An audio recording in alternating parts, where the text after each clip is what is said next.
ಈ ಸಾಸ್ವಿ ಬೆಳೆದಾರ, ಕಣ್ಣು ಹಾಯಿಸ್ದಲ್ಲಿ ಬರೀ ಸಾಸ್ವಿನೇ. ಭಗವಂತ ಬೆನ್ನ ಮೇಲದಾನ, ಊಟ ಮಾಡೋನು ಮತ್ತೆ ಸಿಗೋನು. ಹೇಳ ಕಾಂತವನ್. ಎಸ್ ಭಾಳದ ಗಿಡ. ನೀವು ವಿಡಿಯೋದ 300 ರೀಚ್ ಆಗ್ತೀವಿ, ಇಲ್ಲಿ ಡೌಟ್ ಬರಲಾದೈತಿ. ನಿನ್ನೆ ಪ್ರಯಾಗ್ರಾಜ್ಲಿಂತ ವಾಪಸ್ ಬಂದು ಇಲ್ಲಿ ರೇವಾ ಒಳಗೆ ಸ್ಟೇ ಮಾಡಿದ್ವಿ. ಈಗ ರೇವಾದಿಂದ ಬಿಡಬೇಕಿತ್ತು, ಬಟ್ ರೇವಾ ಒಳಗೆ ಸ್ವಲ್ಪ ನಾಷ್ಟ ಮಾಡಿ ಬಿಡೋನು, ಮತ್ತು ಸಿಟಿವರೆಗೆ ಹೋದ್ರೆ ನಾಷ್ಟ ಸಿಗಲ್ಲ ಅಂಥೇಳಿ ಇಲ್ಲೇ ನಾಷ್ಟ ಮಾಡ್ತೀವಿ. ಅವಲಕ್ಕಿ ಜೊತೆ ಒಂದು ಸಣ್ಣ ಸಮೋಸ ಕೊಟ್ಟರು, ಅದ್ರ ಜೊತೆ ಏನು ಸಾಂಬಾರಿಲ್ಲ ಏನಿಲ್ಲ. ಇಲ್ಲಿ ಮಂದಿ ಜಾಸ್ತಿ ಜಿಲೇಬಿ ಜಾಸ್ತಿ ತಿನ್ನಂಕ ಅಂತಾರೆ. ಸಮೋಸ ಜಿಲೇಬಿ ಶಿಸ್ತ, ಮುಂಜಾನೆ ಜಿಲೇಬಿ ತಿನ್ನೋತಾರೆ ಒಂದೊಂದು ಪ್ಲೇಟ್ ಗಟ್ಟಲೆ. ನಾವು ಇವಾಗಲೇ ಸ್ನ್ಯಾಕ್ಸ್ ಜೊತೆ ಜಿಲೇಬಿ ತಿಂತಿದ್ವಿ. ಚೆನ್ನಾಗೈತಿ ಇಲ್ಲೇನು ವಾತಾವರಣ. ಇಲ್ಲಿ ನಾಷ್ಟ ಮಾಡಿ ಮುಂದೆ ಉಜ್ಜಯಿನಿ ಕಡೆ ನಮ್ಮ ಜರ್ನಿ.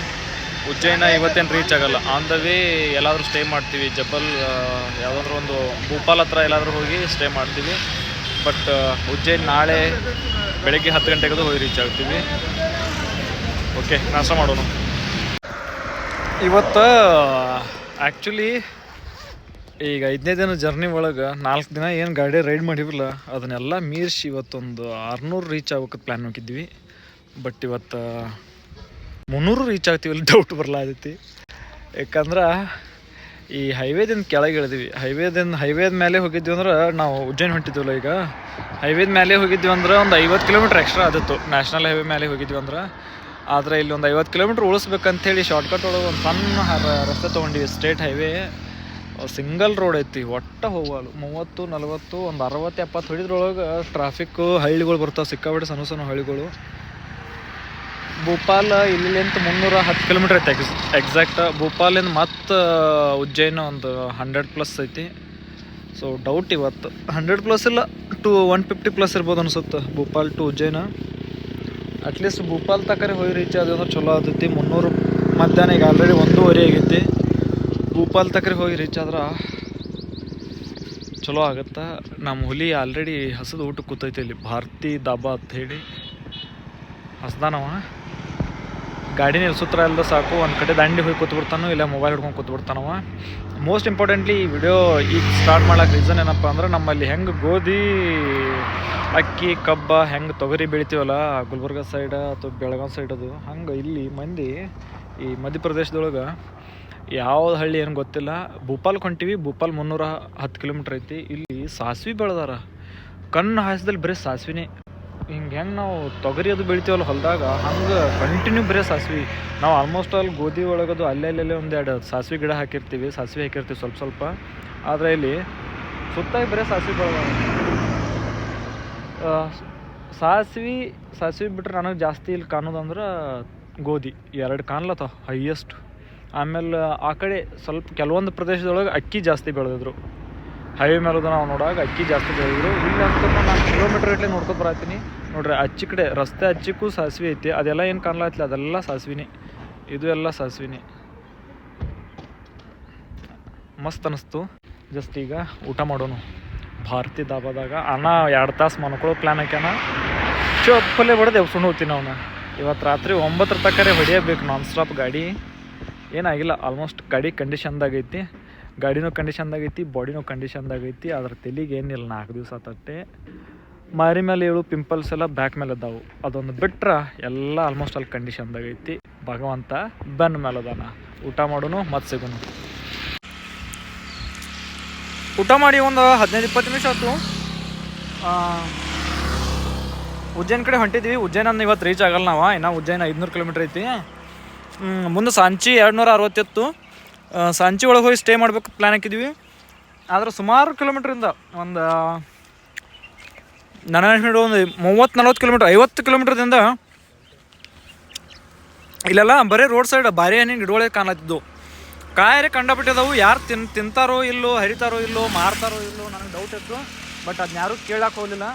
ಇನ್ನು ಮನ್ಸಿಗೆ ತಾಪಾಗಿ ಇಲ್ಲಿ ನೋಡ್ಬೇಕಂತ ಹೇಳಿ ಅಂದ್ರೆ, ನಮ್ಮ ಕಡೆ ಒಂದು ಗಿಡ ಇದ್ರೆ ಸಾಕು, ಸತ್ಯನಾಶ ಮಾಡಿಬಿಟ್ಟಿರ್ತೀವಿ ನಾವು ಮಂದಿ ಹೊಲದಾಗಿಂದು. ಇಲ್ಲಿ ಈ ಪತಿ ಕಾಯಿ ಅದಾವು, ರುಚಿನೂ ಅದಾವೆ. ತಿಂದು ನೋಡಿದೆ. ಇನ್ನೂ 4 ದಿವಸ ಐತಿ. ಗಾಳೆ ಮಾಡ್ಕೊಂಡು ಊರಿಗೆ ಒಯ್ಯೋಕ್ಕಾಗಲ್ಲ, ಮನೆಗೆ ಒಯ್ಯೋಕ್ಕಾಗಲ್ಲ. ಇಲ್ಲೇ ಆಗ್ತೈತಿ ಇಲ್ಲಿ ನೋಡ್ರಿ. ಇಲ್ಲಿ ಭಾಳ ಗಿಡ. ಇಲ್ಲಿ ರೋಡ್ ಸೈಡ್ ವಿಡಿಯೋ ಒಳಗೆ ಅಷ್ಟು ಕ್ಲಿಯರಾಗಿ ಕಾಣ್ತಿಲ್ಲ ಗೊತ್ತಿಲ್ಲ. ಇಲ್ಲಿ ಏನ್ರಿ ಒಂದು ನನಗೆ ಒಂದು ಸುಮಾರು ಅಂದ್ರೆ ಸುಮಾರು ಲೆಕ್ಕಿರಲ್ಲ. ಆಚೆ ಕಡೆ ರೋಡಿಗೆ ಹೋದಾವು, ಈಚೆ ಕಡೆ ರೋಡಿಗೆ ಹೋದಾವು ನೋಡ್ರಿ. ನಮ್ಮ ಹುಲಿ ಹೆಂಗೆ ಹರ್ಕೊಂಡ ಇರ್ಲೇ ಐತಿ. ಇಲ್ಲೇ ರೀ ಕೆಳಗೆ ಅದಾವ. ಇಲ್ಲೊಂದು ಗಿಡ ಐತಿ, ಅಚ್ಚಿಕೊಂದು ಗಿಡ ಐತಿ, ಇಲ್ಲೊಂದು ಗಿಡ ಐತಿ ತೋರಿಸ್ತೀನಿ. ಇದು ಸಣ್ಣದೈತಿ ಗಿಡ, ಇದ್ರ ಕಾಯಿಲ್ಲ. ಇಲ್ಲೊಂದು ಗಿಡ ಐತಿ, ಕಂಟಿನ್ಯೂ ಅದಾವ. ಇಲ್ಲೊಂದು ನೋಡಿ, ಇಲ್ಲಿ ಆಪತ್ತಿಗೆ ಕಾಯಿ. ಮಂದಿ ಇವು ಕಾಯಿ ತಿತ್ತಾರೋ ಇಲ್ಲೋ, ಅಥವಾ ಈ ಕಾಯಿ ಅಂದ್ರೆ ಏನು ತಿಳಿದಾರ ಯಾರಿಗೆ ಗೊತ್ತವ್ರ ಪಾಪ ಇಲ್ಲಿ ಈ ಕಡೆ ಮಂದಿ. ಆಮೇಲೆ ನಾವು ಮಾರ್ಕೆಟ್ದಾಗ ಎಲ್ರಿ ಹರಿದು ಮಾರ್ತಿರ್ತಾರ ತಿಳ್ಕೊಂಡಿದ್ವಿ. ಮಾರ್ಕೆಟ್ದಾಗೂ ಮಾರೋರಿಲ್ಲ. ಇಲ್ಲೇ ರೀ ಕೆಳಗೆ ಕಂಡಾಬಿಟ್ಟು ಎಲ್ಲ ಇಲ್ಲೇ ಬಿದ್ದು ಹೋಗ್ಯಾವ ಆಲ್ಮೋಸ್ಟ್ ಆಲ್. ನಾವರೇ ತಿನ್ಕೋತ ಹೊಂಟೀವಿ, ನೋಡ್ತೀವಿ ಎಟ್ಟು ಆಯ್ತು ಅಷ್ಟು ಗೊಳೆ ಮಾಡ್ತೀವಿ. ಅದಾಗ ಗಾಡಿ ಮೇಲೆ ತಿನ್ಕೋತ ಹೋಗ್ತೀವಿ. ಮತ್ತು 200-250 ಕಿಲೋಮೀಟ್ರ್ ಹೋಗ್ಬೇಕಿನ ಡೆಸ್ಟಿನೇಷನ. ಅಲ್ಲಿ ತನಕ ಎಟ್ಟು ಆಯ್ತು ಅಷ್ಟು ಹೋಗ್ತೀವಿ. ಮತ್ತು ಸಿಗೋಣ ಇಲ್ಲಿ ಕೆಳಗೆ. ಗಪ್ಪ ಒಂದು ಸೆಕೆಂಡ್, ನಿಮಗೆ ವಿಡಿಯೋ ಕಾಣ್ತಾವನ್? ಎಸ್, ಭಾಳ ಅದಾವ ಗಿಡ. ನೀವು ವಿಡಿಯೋದಾಗ ಅಷ್ಟು ಕ್ಲಿಯರ್ ಕಾಣ್ತಾವ ಇಲ್ಲಿ ಗೊತ್ತಿಲ್ಲ. ಮತ್ತೆ ಸಿಗ್ತಾರೆ ಮುಂದೆ, ಬಾಯ್. ಫೈನಲ್ ಆಗಿ ಇವತ್ತು 7ನೇ ತಾರೀಕು ಹಾದ್ಯಾಗ ಲಾಗ್ ಮಾಡ್ಕೊಂಡು ಬರ್ಬೇಕಂದ. ಚಡ್ಡಿ ಹೆರಂಗೆ ಥಂಡಿ ಐತಿ.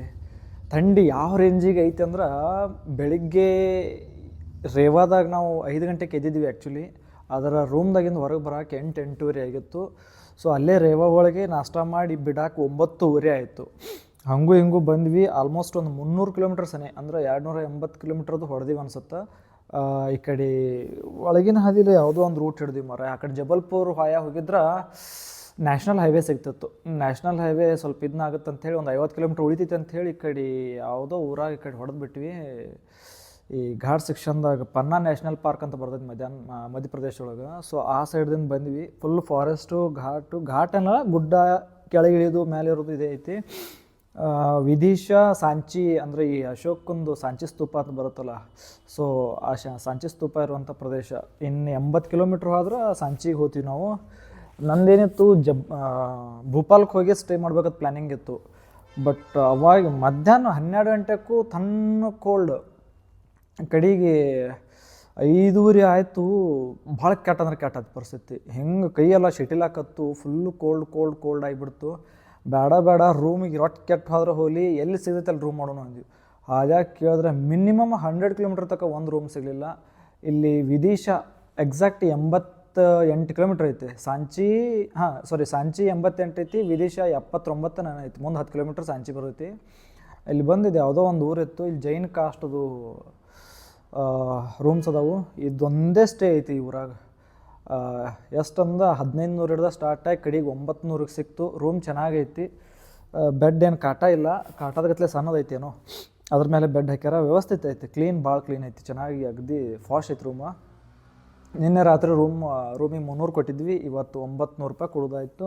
ನಮ್ಮ ದೋಸ್ತ್ ತಿರುಗಾಡಿ ಬೇಲಾಕತ್ತ, ಅವ್ನ ಕಡೆ ಬಯಸ್ಕೊಂಡು ಸುಮ್ಮ ಕೂತೀನಿ. ಯಾಕಂದ್ರೆ ಅವನು ಟ್ರಾವೆಲ್ ಮಾಡಿರ್ತಾನು, ಸರಿಯಾಗಿ ಊಟ ನಿದ್ದಿರಲ್ಲ, ನಾವು ಮಾಡಿರ್ತೀವಿ, ಇಬ್ಬರು ಜಗಳಾಡೋದಾಯ್ತಿ. ಅನಿವಾರ್ಯ ಒಂದು ಸಲ ಅವ್ರಿಗೆ ನಾವು ಬೇಯಬೇಕು, ನಮಗೆ ಅವ್ರು ಬೇಯಬೇಕು. ರೊಕ್ಕ ಹೆಚ್ಚೋದು, ನೀನು 300ಕ್ಕೆ ಮಾಡೀವಿ ಅಂತಂದ. ಈಗೇನಿಲ್ಲ, ಬಂದ ತಕ್ಷಣ ಅವ ಏನೋ ಸ್ನ್ಯಾಕ್ಸ್ ತರ್ತಾನೋ, ಚಾ ಕುಡಿದು ಸ್ನ್ಯಾಕ್ಸ್ ತೊಗೊಂಬರ್ತೀನಿ ಅಂದನೋ, ಏನು ತರ್ತಾನಂತ ತಿನ್ನೋದು ಸುಮ್ಮ ಅನ್ಕೊಂಡ್ಬಿಡ್ದು ಅಷ್ಟೇ. ಯಾಕಂದ್ರೆ ಇಟ್ಟು ಚಡ್ಡಿ ಹೆಂಗೆ ಥಂಡಿ ಐತಿ, ಭಾಳ ಕೆಟ್ಟ ಅಂದ್ರೆ ಕೆಟ್ಟ ಥಂಡಿ ಐತಿ. 3ನೇ ತಾರೀಕು, 4ನೇ ತಾರೀಕು, 5ನೇ ತಾರೀಕು, 6ನೇ ತಾರೀಕು, 7ನೇ ತಾರೀಕು, ಇವತ್ತು 5 ದಿವಸ. ಇವತ್ತು ನಾನು ಹೈಯೆಸ್ಟ್ ಹೊಡಿಬೇಕು. ಇವತ್ತು ನಾನು ಎಲ್ಲಿ ಡೆಸ್ಟಿನೇಷನ್ ಉಜ್ಜೈನ್ ಮಹಾಕಾಳೇಶ್ವರ ಗುಡಿ ರೀಚ್ ಆಗಲೇಬೇಕು. ಅಲ್ಲೇ ಸ್ಟೇ ಮಾಡ್ಬೇಕಂತ ಬೆಳಗ್ಗೆ ಫುಲ್ ಪ್ಲ್ಯಾನ್ ಮಾಡಿ ಹೊಡೆದೆ. ಖರೆ ಈ ಕಡೆ ರೂಟ್ ಚೇಂಜ್ ಆಗೋಣ. ಬರೀ ಸಿಂಗಲ್ ರೋಡ್ ಇತ್ತು, ನ್ಯಾಷನಲ್ ಹೈವೇ ಸಿಗಲಿಲ್ಲ. ಬರೀ ಸ್ಟೇಟ್ ಹೈವೇದಾಗೆ ಬಂದ್ವಿ. ಸ್ಟೇಟ್ ಹೈವೇದಾಗೆ ಮಿನಿಮಮ್ 200 ಕಿಲೋಮೀಟ್ರ್ 200 ಕಿಲೋಮೀಟ್ರ್ ಬಂದ್ವಿ ಪೂರ್ತಿ. ಇವತ್ತರೇ ಅದೇನೋ ಅಂತಾರಲ್ಲ, ಹಂಗಾಗಿಬಿಡ್ತು ಜೀವನ. ಆದ್ರೆ ಟಯರ್ಡೇನು ಆಗಿಲ್ಲ, ಬಟ್ ಥಂಡಿಗೆ ಸ್ವಲ್ಪ ಒದ್ದಾಡಿ ಹೋಗ್ಬಿಟ್ಟಿವಿ. ಥಂಡಿ ಪ್ರಯಾಗರಾಜಕ್ಕಿನ್ನ 26ನೇ ತಾರೀಕು ತನಕ ಯಾರು ಬರ್ತಿರಲಿಲ್ಲ. ನೀವು ಎಲ್ಲಿ ಬೆಕ್ಕದಲ್ಲಿ ಥಂಡಿ ಇರಲಿ ಬಿಡಲಿ, ಫುಲ್ ಬೆಚ್ಚಗಾಗುವಂಗೆ ಒಂದು ಜಾಕೆಟ್ ಹಾಕೊಂಡ್ಬಂದುಬಿಡ್ರಿ. ಭಾಳ ಲೆಂತ್ ಆಯ್ತು ಅಂದ್ರೆ ಹೊಲಸು ಹಿಡಿಯೈತಿ. ಸಾಕೆಷ್ಟು ಮುಗಿಸ್ತೀನಿ. ಪ್ರಯಾಗರಾಜ್ ಇನ್ಫಾರ್ಮೇಷನ್ ಬಗ್ಗೆನೇ ಒಂದು ಸಪ್ರೇಟ್ ವೀಡಿಯೋ ಮಾಡಿ ಹಾಕ್ತೀನಿ. ಮತ್ತೆ ಸಿಗ್ತೀನಿ ನಾಳೆ ಬೆಳಗ್ಗೆ ಎದ್ದ ತಕ್ಷಣ ಜರ್ನಿ ಸ್ಟಾರ್ಟ್ ಮಾಡ್ತೀನಿ. ಉಜ್ಜೈನ್ ಮಹಾಕಾಳೇಶ್ವರ, ಓಂಕಾರೇಶ್ವರ, ಸಾಂಚಿ ಸ್ತೂಪ ಎಲ್ಲ ತೋರಿಸ್ತೀನಿ. ಇನ್ಸ್ಟಾಗ್ರಾಮ್ದಾಗ ಫಾಲೋ ಮಾಡಿರಿ. ಇನ್ಸ್ಟಾಗ್ರಾಮ್ದಾಗ ಶಾರ್ಟ್ಸ್ ಒಳಗೆ ಅಗದಿ ಆರಾಮ್ ತೋರಿಸ್ತೀನಿ. 1 ನಿಮಿಷ ಒಳಗೆ ಮುಗಿಸ್ಬಿಡ್ತೀನಿ. ಇಲ್ಲಿ ಆದ್ರೆ ಭಾಳ ಲೆಂತೆ ಆಯ್ತು. ಸಿಗುನು, ಬಾಯ್.